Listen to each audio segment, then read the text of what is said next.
trabalhador brasileiro.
O Império Brasileiro, do ponto de vista político, se divide comumente em três fases.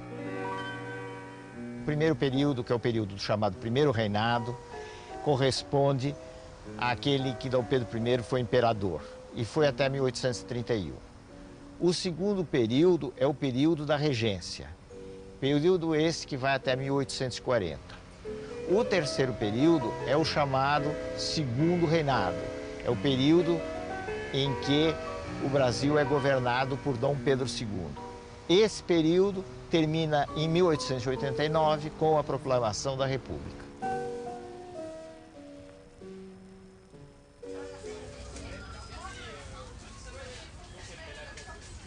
A gente poderia dizer assim, numa linguagem direta, que a independência não saiu de graça.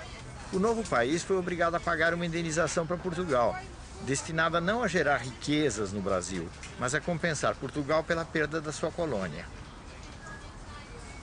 E como não havia recursos, vamos dizer assim, brasileiros para atender a negociação, foi feita uma primeira dívida externa do Brasil independente com a Inglaterra.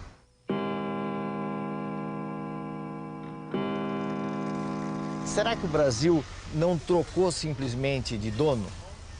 Antes era Portugal e aí, depois, em 1822, não passou a ser a Inglaterra quem dominou o Brasil? Mas isso não quer dizer que com a independência houve só uma troca de dono. Por que isso? Porque a independência principalmente obrigou a constituição de uma nação brasileira, de um Estado brasileiro, que tivesse seus órgãos de representação, suas instituições, seus poderes, suas relações com o mundo externo. Mas nós não devemos imaginar que, no caso da independência, tudo tenham sido flores.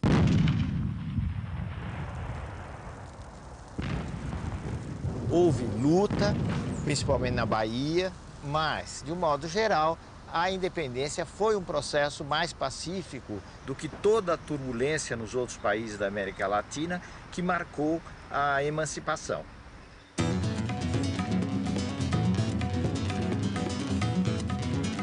Por que é que o Brasil se manteve unido?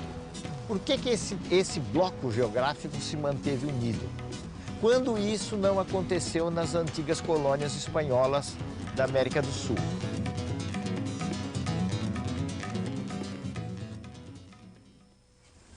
Para a elite do Império, manter a escravidão era uma tarefa das mais importantes que deveria ser levada avante pelo maior tempo possível, e daí todo um esforço para não dividir esse todo geográfico, esse imenso continente que era o Brasil. Isso não é propriamente toda a explicação, mas isso dá pelo menos algumas pistas para a gente entender por que é que o Brasil se manteve como uma formação geográfica única, desde o norte, como nós conhecemos hoje, até o Rio Grande do Sul.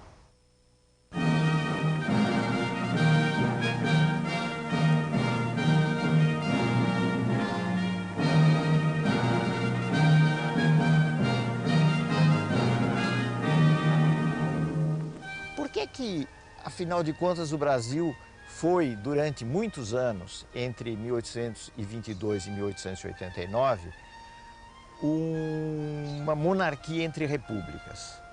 Isso tem muito a ver exatamente com a força da monarquia como instituição no Brasil, e é uma força que não caiu do céu. É uma força muito ligada à vinda de D. João VI, de toda a corte, para o Brasil, quando a colônia, de alguma maneira, se transformou em metrópole.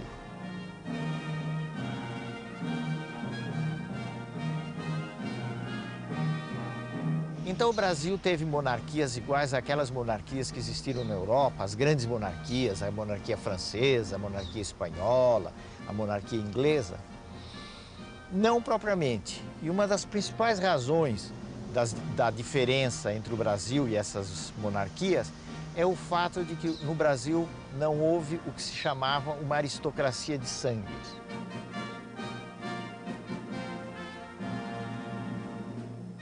E esses títulos eram um instrumento político muito importante, porque o imperador, concedendo esses títulos, concedia poder a determinadas pessoas, fazia homenagens que agradavam a vaidade das pessoas e, com isso, criava uma corte que ficava a seu serviço. Logo depois da independência, se elegeu uma assembleia. Essa assembleia, chamada de Constituinte, porque ela iria aprovar uma Constituição, começou a preparar a Constituição Imperial.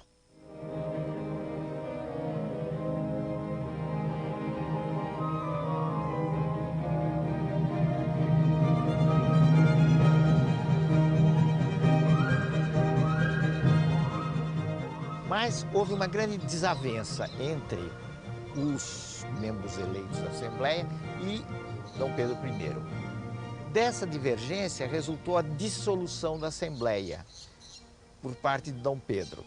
Em outras palavras, Dom Pedro mandou os deputados para casa e disse: eu fico com a missão de dar ao Brasil uma Constituição. Então vejam que a primeira Constituição brasileira nasceu de uma forma autoritária, porque ela foi imposta de cima para baixo pelo monarca à sociedade.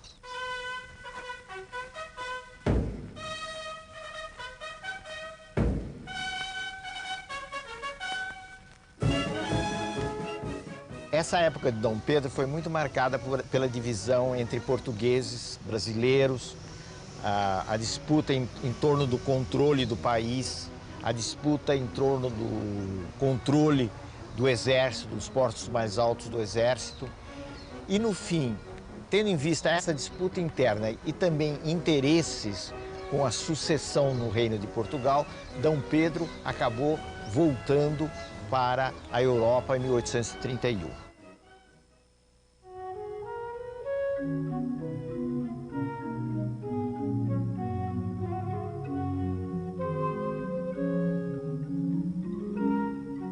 A regência foi um período em que o Brasil foi governado por algumas pessoas da elite, enquanto se esperava a maioridade de Dom Pedro II. Uma das coisas mais importantes que ocorreram na regência foi a tentativa de descentralizar o poder no Brasil. Então os regentes procuraram atender aos interesses, principalmente das grandes províncias. Quais eram? A província do Rio de Janeiro, a província de São Paulo, que começava a crescer, Minas, Pernambuco, Bahia e umas poucas mais.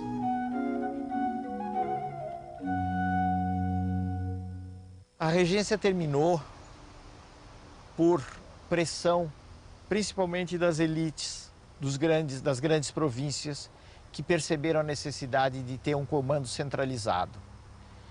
Essas elites pressionaram no sentido de que fosse decretada antecipadamente a maioridade de Dom Pedro, que era um menino de 14 anos. E com isso, Dom Pedro foi considerado maior, subiu ao trono e começou no país o período do chamado Segundo Reinado.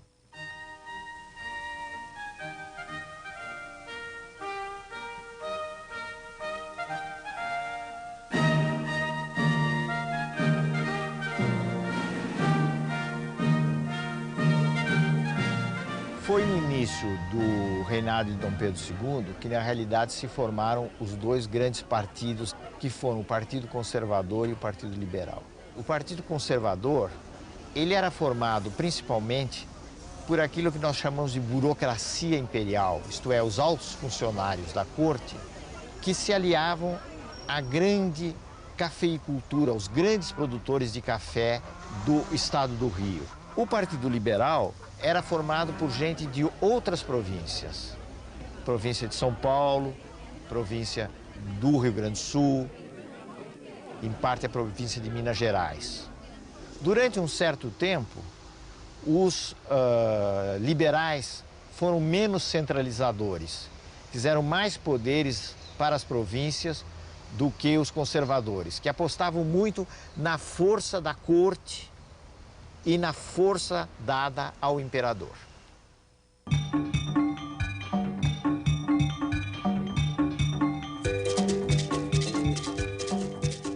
Várias coisas foram feitas no sentido de fazer uma maior integração do país. A integração financeira se fez principalmente através do primeiro grande avanço de um sistema de bancos no país. A integração espacial, geográfica, se fez principalmente pela introdução de um meio de transporte que representou uma revolução no país, que foi a estrada de ferro.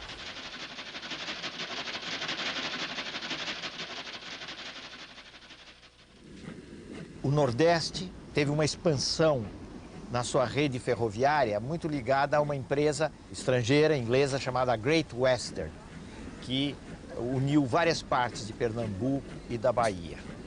Mas, por razões de ordem econômica principalmente, o coração durante o império da expansão ferroviária foi o Centro-Sul, foi São Paulo e o Rio de Janeiro.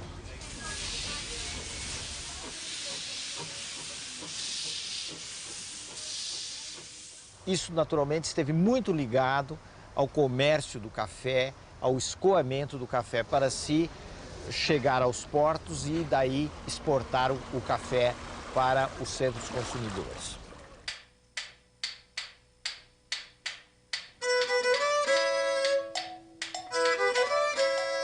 A primeira região de expansão da produção do café foi a região do Vale do Paraíba. Primeiro na sua parte da província do Rio de Janeiro. Depois de 1860, aproximadamente, a grande região cafeeira se tornou a chamada região do Oeste Paulista. O que ocorreu com a produção do café foi um avanço extraordinário, a tal ponto que nós chegamos a ter, na última década do Império, um quadro de exportações no Brasil em que o café representava 60% dessas exportações. Isso significou, entre outras coisas, a crise de uma outra produção que tinha sido muito importante no Brasil colônia e no Brasil independente, e que era o açúcar.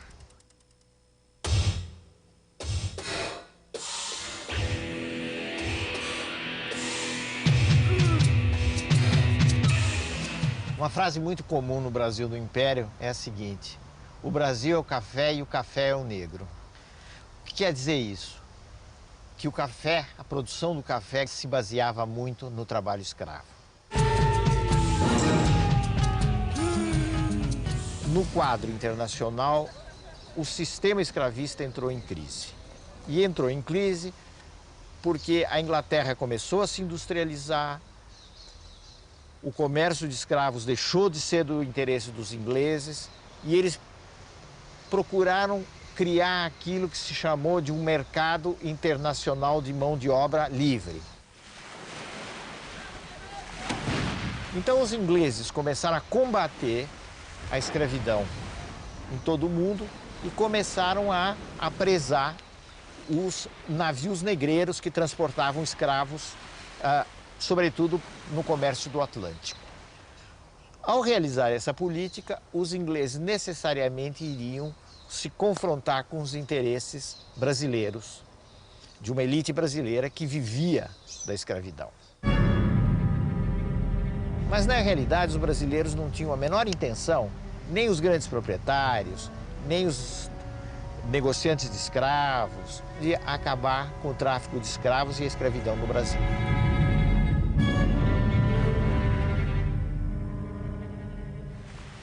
Por volta de 1850, o Brasil foi levado oficialmente a extinguir o tráfico internacional de escravos. E quando os governantes querem, em determinadas circunstâncias, certas medidas podem ser aplicadas. Esse foi o caso da extinção do tráfico.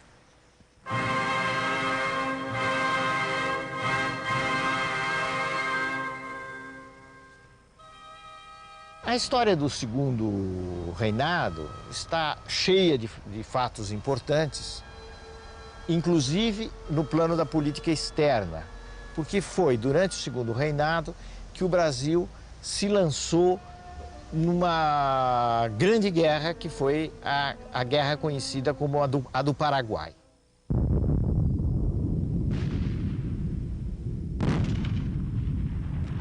Essa guerra é também conhecida como a Guerra da Tríplice Aliança. Tríplice porque envolveu 3 países aliados contra o Paraguai: o Brasil, a Argentina e o Uruguai. O resultado do conflito foi um verdadeiro desastre. O Paraguai foi arrasado, a população masculina do Paraguai caiu muito, houve milhares de mortos brasileiros, milhares de mortos argentinos e uruguaios. Os homens que viveram esse final do século XIX tinham uma consciência que hoje nós não temos, de que houve um Brasil antes da Guerra do Paraguai e houve um Brasil depois da Guerra do Paraguai.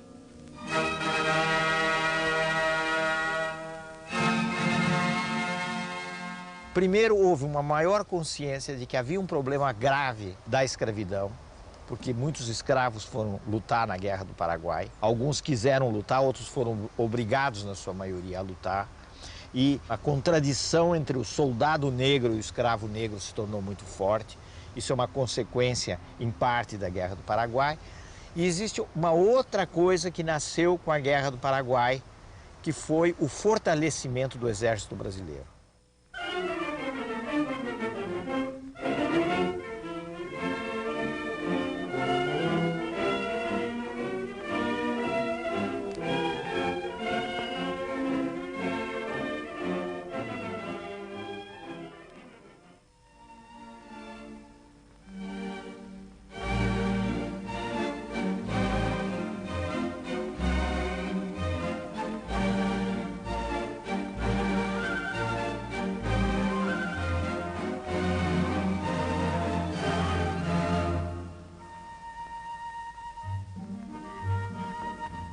A abolição da escravatura se deu ainda no reinado de Dom Pedro II, pela mão da princesa Isabel, que estava transitoriamente com as funções de reger o trono.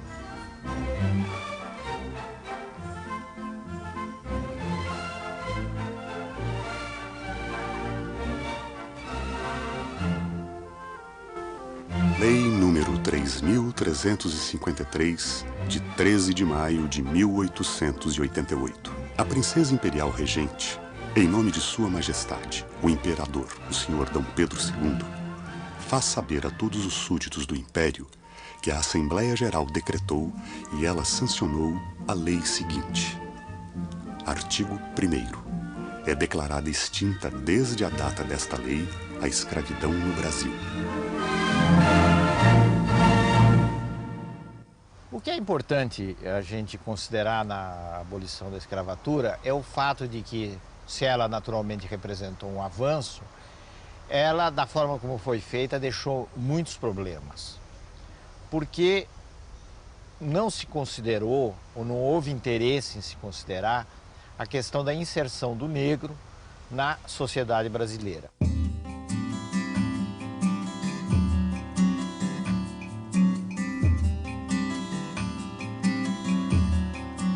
Alguns fatores foram muito importantes para explicar a marginalização do negro na sociedade brasileira depois da abolição. Entre eles, a gente pode lembrar o fato de que os grandes proprietários fazendeiros de café no estado de São Paulo fizeram uma opção pelo imigrante europeu, principalmente nos primeiros tempos, o imigrante italiano.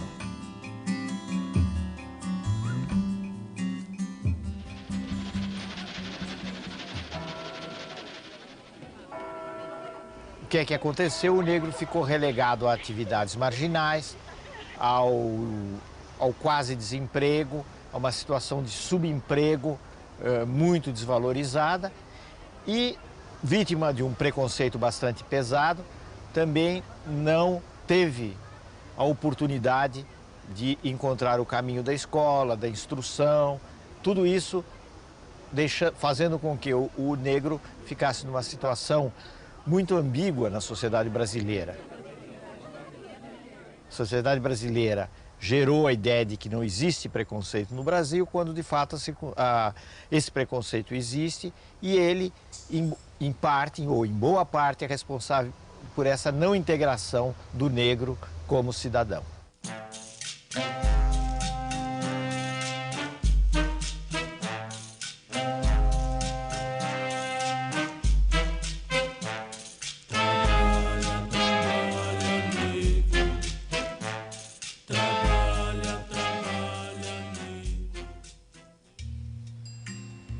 A escravidão permanecerá por muito tempo como a característica nacional do Brasil. Ela espalhou por nossas vastas solidões uma grande suavidade. Seu contato foi a primeira forma que recebeu a natureza virgem do país e foi a que ele guardou. É ela, o suspiro indefinível que exalam ao luar as nossas noites do norte.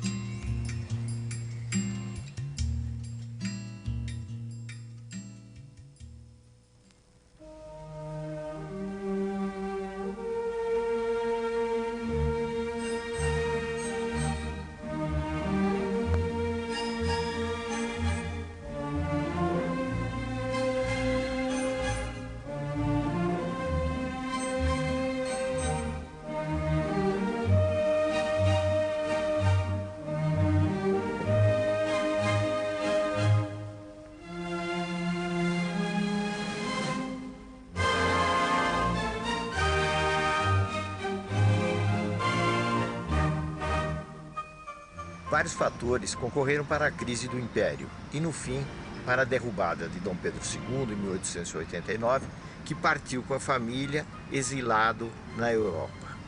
Um desses fatores que foi muito discutido é o fim da escravidão. Esse fator tem alguma importância, sim, porque um setor muito fiel ao Império, que foram os grandes proprietários de escravos, acabou se decepcionando muito com Dom Pedro e a sua política de abolição. Mas o fator talvez mais importante seja a pressão pela autonomia por parte de um grupo da elite civil e a pressão por um novo tipo de regime que vinha a partir do exército.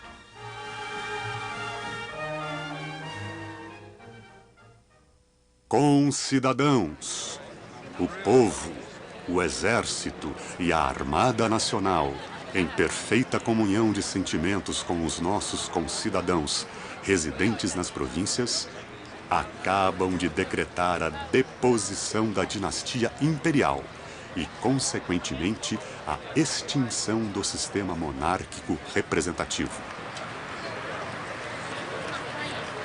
A República resultou do encontro dessas duas forças que se uniram por um tempo e que eram muito diferentes, que eram, de um lado, o exército e, de outro, os fazendeiros de café, ou melhor dizendo, a elite política do estado de São Paulo, que tinha se organizado num partido muito coerente, que era o Partido Republicano Paulista.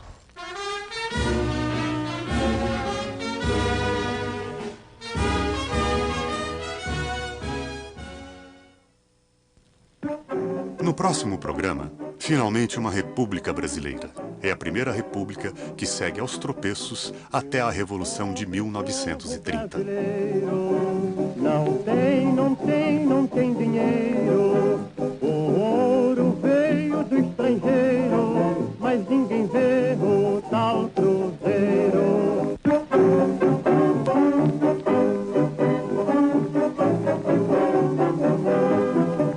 O pobre povo brasileiro não tem dinheiro. O ouro veio do estrangeiro, mas ninguém vê o tal cruzeiro.